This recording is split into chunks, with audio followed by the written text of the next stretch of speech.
Ultimate Spider-Man isn't just a fan favorite, it's a game that resonated with players like few others. With its striking comic book visuals, exhilarating web slinging, and an adaptation that truly honored its source material, it felt more like a love letter to both the fans and the character. And it wasn't just critically praised, it sold incredibly well, becoming one of Activision's top performing titles during the peak of its popularity. But what many might not realize is that the game was more than just a fun spin-off. It was the product of a bold new direction for Marvel, one born out of desperation. At the time, Marvel was facing financial ruin, and its future was anything but certain. Born from the brink of collapse and rising above all odds, this is the Ultimate Spider-Man story. Welcome to Under the Spotlight. The 90s were a glorious time. Gaming was in its golden age, Blockbuster ruled Friday nights, and pop culture had a personality that lived on posters, lunchboxes, and Saturday morning cartoons. But while it was a decade of joy for many, it was also a time of struggle and near total collapse for the publishing titan Marvel Comics. To be fair, Marvel had been doing incredibly well leading up to the 90s. They were the leading publisher for superhero comics, and considering the childish reputation often associated with comic books at the time, had been selling considerably well for a medium largely marketed exclusively towards children. However, this image was on the verge of a dramatic shift, one that would redefine comics and the industry as a whole.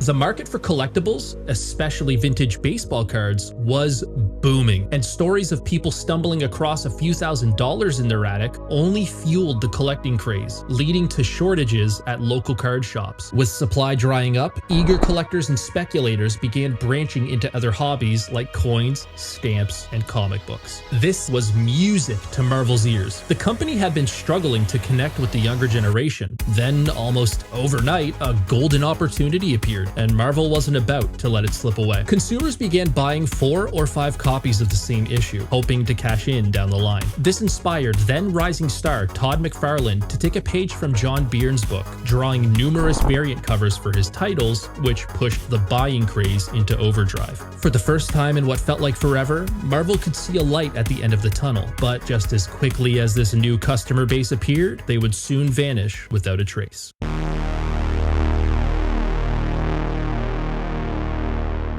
Promoting the purchase of variant covers satisfied collectors, elevated McFarlane's growing influence, and made Marvel significantly more profitable. But it also planted the seeds of a coming collapse. The same tactic that boosted short-term success would eventually contribute to a market crash so severe that Marvel nearly ceased operations by 2001. By 1994, speculators in the hobby were hit with a rude awakening. The likelihood of ever turning a profit was next to none. Disillusioned, many abandoned the hobby altogether, leaving comic shops stuck with massive amounts of unsold stock. The comics weren't rare and weren't going to be anytime soon, forcing retailers to absorb significant losses. This oversaturation ultimately led to the mass closure of comic book stores across the country and sparked a wave of uncertainty not just at Marvel but at DC Comics as well. Their golden opportunity was gone and they had nothing to show for it. Lost in the glamour of increased popularity, Marvel forgot to do the one thing that made them successful in the first place: make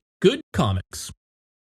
The aftermath of the '94 market crash, coupled with missteps in creative direction, ultimately led Marvel to file for Chapter 11 bankruptcy in 1996, and the company that once set the standard for the entire industry was now fading rapidly into obscurity. They were cornered, out of options, and blinded by uncertainty. A titan brought to its knees with no clear path forward and no idea how to survive. Enter Bill Jemas. I don't know who that is. Marvel was at its wit's end. Their financial situation wasn't improving, new titles like Heroes Reborn weren't selling, and if they didn't find a solution fast, they would likely be forced to close their doors within the next 2 to 3 years. In a last-ditch effort to bring the company some much-needed stability and direction, Bill Jemas was appointed president of Consumer Products, Publishing, and New Media, Marvel's publisher for short, and it did not take long for him to decide what needed to be done. Jemas held a deep disdain for the overwhelming catalog Marvel had built over the decades. In his words, Marvel had become a place that was publishing stories that were all but impossible for teens to read, and unaffordable to boot. To truly understand their favorite characters, readers had to commit to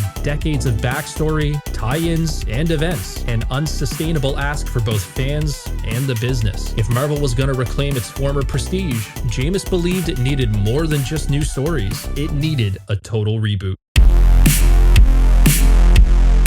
The proposal for a reboot was met with significant internal resistance. Marvel's longevity had been sustained by a tightly woven continuity developed over decades, and few among the creative staff were eager to abandon that legacy. The notion of discarding the established canon in favor of an untested vision, spearheaded by an executive they barely knew, was not seen as innovation, but as a reckless gamble. Jemas refused to back down, but he also knew that pressing forward without compromise could irreparably damage what few relationships Marvel still had with his creative staff. So, in a measured retreat, he assured the team that the main canon would remain in print, providing reassurance to staff, himself an excuse to hire new and younger talent, and a safety net for the business in case his bold new vision failed. With the path set, all that remained was to walk it. So Jemas, along with Joe Quesada, began seeking out artists to spearhead their ambitious attempt at reviving the ever-dying Marvel Comics. By this time, it was the early 2000s, and talent was hard to come by. If an artist wasn't already working for Marvel, DC, or Image Comics, they were likely too deep into personal projects to take on something as daunting as rebooting two of Marvel's biggest franchises. Jemas had already promised readers that a brand new Spider-Man and X-Men series would launch by year's end, so the race to find the right people was on. In an interview with Vulture, Jemas joked that he kissed a lot of frogs, but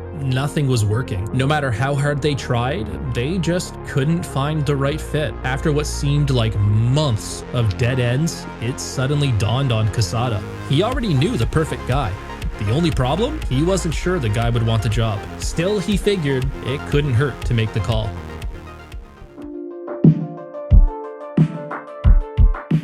Brian Michael Bendis was a struggling independent artist at the time, so much so that he resorted to drawing caricatures just to make ends meet. His own comics weren't earning him a livable wage, nor were they landing him on any most wanted artist lists. And while his books had earned some notoriety in indie circles, his name wasn't that well known beyond comic forums and the cult following surrounding his work. So understandably, Bendis was shocked when he got the call, convinced it must have been some kind of mistake. But it wasn't. Joe Quesada had read Brian's work, specifically Torso and Jinx, two gritty crime stories steeped in noir atmosphere that proved Bendis could not only deliver sharp dialogue, but layered characters and tension-filled storytelling as well. Brian was speechless. This was a once-in-a-lifetime opportunity to lead a brand new Spider-Man project that was in his hands entirely to create, and there was no way in Hell's Kitchen he was gonna say no. But despite Quesada's confidence that Brian was the perfect fit, he still needed to hear his pitch, just to be certain that his vision held the potential to reignite the spark Marvel so desperately needed. And he did not disappoint. Understanding that the goal was to retell these comic stories from the ground up, Brian pitched a version of Spider-Man that was unapologetically modern and unafraid to explore darker, more grounded themes. Jemas, eager to shatter the old status quo, was immediately sold, and after months of headache and internal doubt, his vision of a reboot was finally coming to fruition. Though he truly believed that this was the exact direction Marvel needed to go, he kept his expectations incredibly low, famously stating that if the series made it to 100 issues, he would eat a bug. We're still waiting, Captain. Nonetheless, Ultimate Spider-Man #1 was officially on the way, but the experience wasn't as glamorous as Brian had imagined. Tensions were insanely high. The company was still struggling, leadership was constantly changing, and every day fewer people would greet Brian at the office, with layoffs occurring at a worrying pace. Speaking with Vulture, Brian said, "When I got hired, I literally thought I was going to be writing one of the last, if not the last, Marvel comics." Knowing that the likelihood of Marvel surviving the next couple of years was hauntingly slim, Brian wanted nothing more than to do right by the fans who had read these stories for so long and to leave his mark on the incredible legacy of Marvel Comics. Ultimate Spider-Man 1 would release in September 2000, 2000, and it sold alright. While it wasn't a commercial failure, it didn't exactly light the world on fire either. By the usual standards, sales were modest, but given the historically poor reception of comic book reboots, it could easily be argued that Ultimate Spider-Man was a moderate success. Debuting at number 15 on the sales charts with 54,000 issues sold was an impressive feat for a complete relaunch. Still, it wasn't the kind of breakout success Bendis needed to feel secure, nor was it the breakthrough Marvel had been counting on to turn the tide. So Bendis did the only thing he could do, put every bit of trust in the quality of his work and take a massive risk. Massive. Exactly. In a last-ditch effort to spark even the faintest interest in the modernized retelling of Spider-Man, Bendis coordinated with major chain retailers like Walmart to flood shelves with stock of Ultimate Spider-Man #1. The hope was simple. Kids would stumble upon it while shopping with their parents, and word of mouth would do the rest. Thankfully, his gamble paid off. Buzz around this new Marvel story spread like wildfire, and by the time Ultimate X-Men launched its first issue in December of the same year, Earth 1610, the newly christened Ultimate Universe, was already gaining significant momentum, with the first issue of Ultimate X-Men going on to sell an impressive 117,000 copies in its first month. Ultimate Spider-Man was now a bona fide success, and by 2002, Marvel had reclaimed its title as the industry leader, commanding over 40% of the comic book market by the end of 2003. Bendis had earned himself a steady future, and more importantly, Marvel Comics had been saved from the brink of collapse. Ultimate Marvel would quickly grow into a phenomenon, eventually rivaling the mainstream versions of its iconic heroes. By 2003, the line had sold millions of copies, cementing itself as one of the most sought-after comics of its era. So the next logical step, obviously, was to make a video game.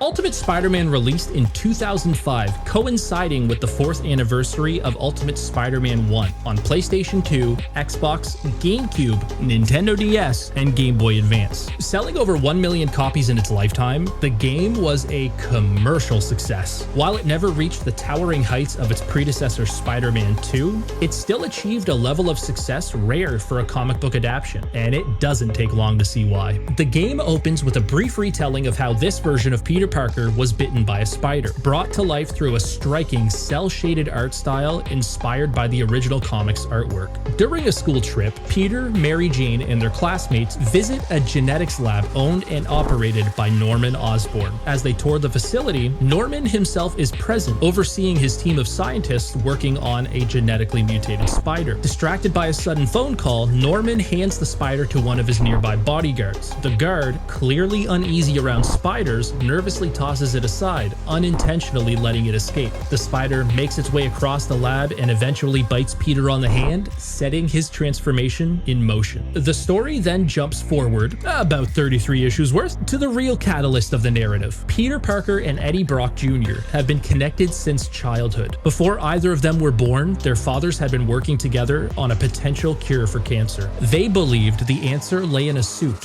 a symbiotic organism that could bond with a human host and heal any disease or injury. Their progress was promising, but the project bled money, and with families to care for, both men made the difficult decision to sell their research. Though in the comics their work was sold to Oscorp after their deaths, in the video game the two decided to sell their research to Norman Osborn directly, who in this version of the story operates under the banner of Trask Industries. He promises to honor their vision, claiming that he'll see the project through to the end and deliver their life-saving cure to the world. But behind that promise was something far more sinister. Osborn didn't see a medical breakthrough.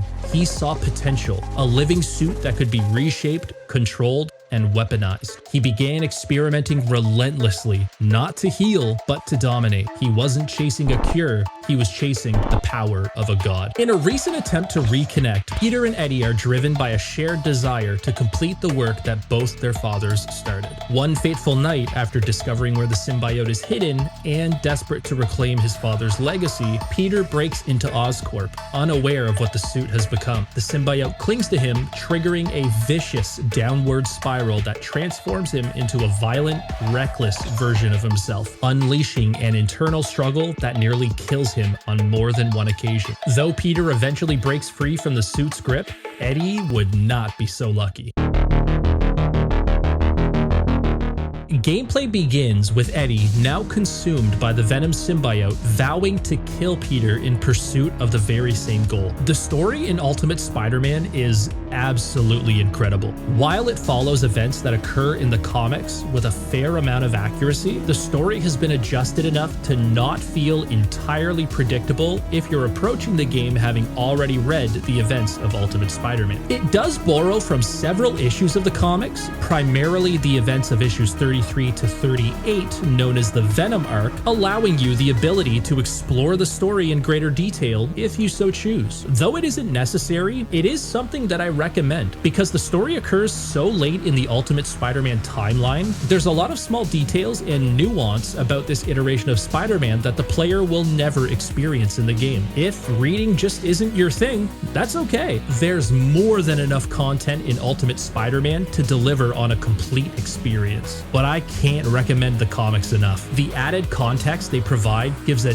deeper layer of meaning to the game's story, one that absolutely holds up on his own, but is enriched by everything the comics add, whether you dive in a little or a lot. If you'd prefer a quicker overview, I would highly recommend Comicstorian's video on the Ultimate Spider-Man timeline linked below. It is a fantastic breakdown of the universe's story and a lasting tribute to a talented creator who left us all too soon. But while the story is compelling enough to draw you in, it's the gameplay where the real excitement truly takes flight. Based on the revolutionary system behind Spider-Man 2, a game that will definitely be discussed in a future episode, Ultimate Spider-Man is among the first Spider-Man games to offer the freedom to fully explore Manhattan and the Queens suburb that he calls home. The main story lets you not only play as Spider-Man, but also as his rival and host to Venom, Eddie Brock, a feature that fans hadn't seen in quite some time. The chance to play as Venom is a huge motivation to complete the main missions, as the ability to do so is locked behind specific story missions until you've completed the game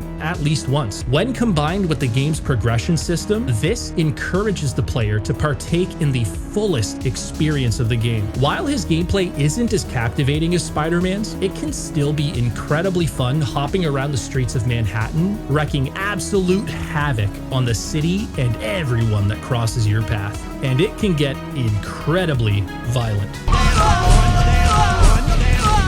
Though you spend roughly half of the missions as Venom and the other half as Spider-Man, there's still something innately satisfying about simply swinging through New York City. But when you're not zipping aimlessly between rooftops, there's still plenty to keep you busy, namely the game's side quests. These come in 4 distinct forms, each with its own gameplay style and rewards: combat trials, races, random city events, and a wealth of collectible tokens scattered throughout the city. If you're eager to blast through the main story missions back to back, you might find yourself hitting a small speed bump. The game requires you to complete a certain number of side activities between main missions before you can move forward. Why? Depending on how charitable you're feeling, it's either because Spider-Man is always looking out for the little guy, or because the devs needed a way to make sure you actually engage with the rest of the game. Any guesses? Anyone? At first glance, it might feel like a way to artificially stretch the game's length, but honestly, it's not a bad thing. The side quests are genuinely fun, and during those quiet moments when you're swinging through the city, it's a welcome change of pace to stop and take on a few extra challenges. Each task contributes toward unlocking the next chapter in your journey and helps make New York feel like a city that's alive. So what exactly are those side missions? Let's take a closer look and break them down one by one. Are Arguably one of the most enjoyable activities of the game, combat trials are fast-paced enemy gauntlets scattered throughout the city. Each trial throws waves of enemies at you, usually consisting of the gangs that prowl New York streets, challenging you to master the game's fluid, if slightly stiff, combat system. There's no ticking clock to worry about, but your health is limited, and each successive wave ramps up the difficulty, introducing tougher and more aggressive opponents. While the system might initially encourage button mashing, the wave design subtly discourages repetition, nudging you to vary your approach instead of relying on the same combo. The result is a satisfying test of your adaptability more than raw strength, and if you manage to power through, your reward comes in the form of increased maximum health. You are granted some HP after each successive wave, but at times the challenge ramps up enough to where what HP you are granted isn't enough, forcing you to step away and return at another time. While this can be frustrating, especially when it's the last wave that's constantly tripping you up, it adds to the experience and the Spider-Man narrative as a whole. Though he is a superhero with incredible powers, he's still just a kid, learning his limits, getting knocked down, and figuring out how to get back up again. It's a subtle but effective reminder that being Spider-Man isn't always about winning. It's about persistence, growth, and doing the best you can even when the odds are stacked against you. City events are spontaneous street-level encounters, petty crimes, car chases, civilians in danger that appear as you swing through the streets of Manhattan. They help the city feel as if it's constantly reacting to your presence. Whether it's stopping a runaway car or rescuing someone from an accident, these quick interventions reinforce what it means to be Spider-Man. Not just a superhero, but a protector of everyday people. Though they don't contribute much, if at all, to improving Spider-Man stats in any way, they do play a part in unlocking alternate appearances and are critical to the progression of the game. While swinging through the city, you encounter Johnny Storm, who reveals he's made a special stop in Queens just to challenge Spider-Man to a race. Win, and you'll unlock challenging races scattered across the map. The difficulty ranges from fairly forgiving to surprisingly punishing, with certain tracks gated behind story progression or requiring upgrades to fully conquer. But despite what the game might lead you to believe, it's not the courses themselves that'll make you want to throw in the towel, it's the at times unpredictable camera. It's not a bad camera by any means, especially by 2005 standards. For most of the game, it's surprisingly intuitive, except when it's not. Occasionally, it behaves erratically or becomes momentarily uncooperative, turning otherwise simple segments into frustrating detours. This issue is only compounded by the game's clunky wall climbing mechanics, which can derail a perfect run as Spider-Man faceplants into a wall he refuses to climb, web zips at an odd angle, or inexplicably launches himself in the opposite direction. Despite these glaring flaws and the inevitable controller gripping moments of frustration, the races are a standout feature,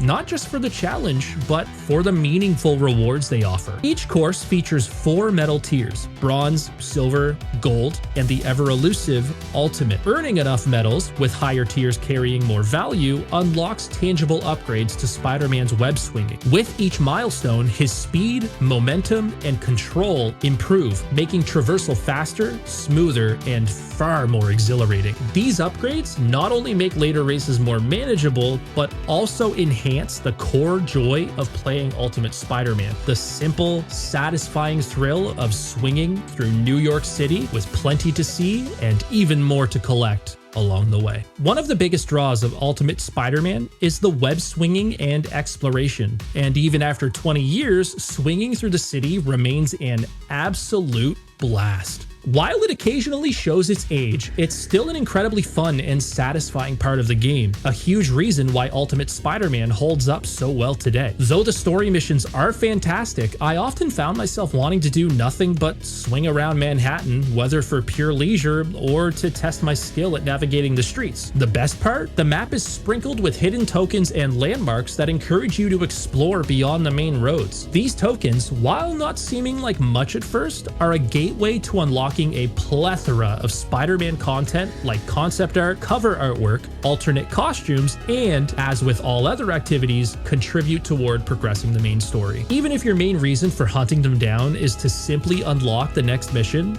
there is a real thrill in spotting a hidden token tucked behind a billboard or wedged in a forgotten alleyway, often turning casual exploring into a rewarding scavenger hunt that makes every swing feel like it might lead to something worthwhile. Whether you're racing through the streets to beat the best time, clearing the city of the gangs infesting its underbelly, or simply exploring this beautifully stylized version of Manhattan, Ultimate Spider-Man remains an unforgettable experience that, even 20 years later, stands the test of time. Though at times frustrating, the experience it offers is one that both action RPG and Spider-Man fans alike can enjoy. The gameplay is thrilling, fluid, and challenging, and the story delivers a powerful journey that explores what it means to be both Spider-Man and Venom, and how the legacy of a father can fracture your sense of self and feed the monster inside.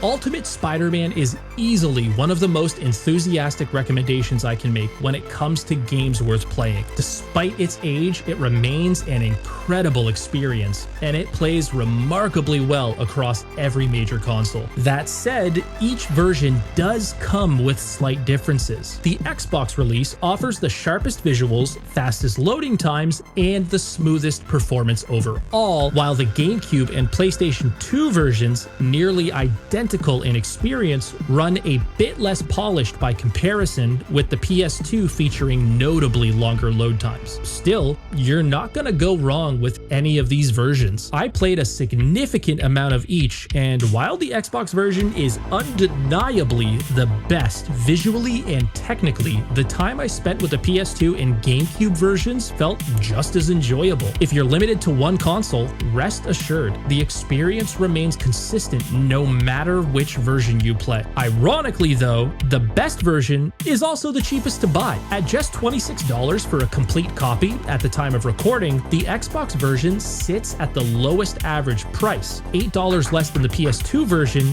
and $10 less than the GameCube release. While not an insignificant difference, $30 to $40 is a small price to pay to own a piece of gaming media linked to what became one of the most important imprints in Marvel Comics history. The weight Ultimate Spider-Man carried only adds to the incredible legacy it left behind. Before researching for this video, Ultimate was just another Spider-Man game I happened to play in my childhood, but now I see it for what it truly is, a symbol of hope and resilience in the face of overwhelming odds. Marvel, as we know it today, might not exist had Ultimate Spider-Man not succeeded. If Bill Jemas had never pushed for a reboot, if Quesada had never backed it, or if Bendis said no, who knows what kind of web history would have spun. From Sam Raimi's Spider-Man trilogy all the way to the MCU and everything in between, we as fans and Marvel as a whole owe everything to Ultimate Spider-Man.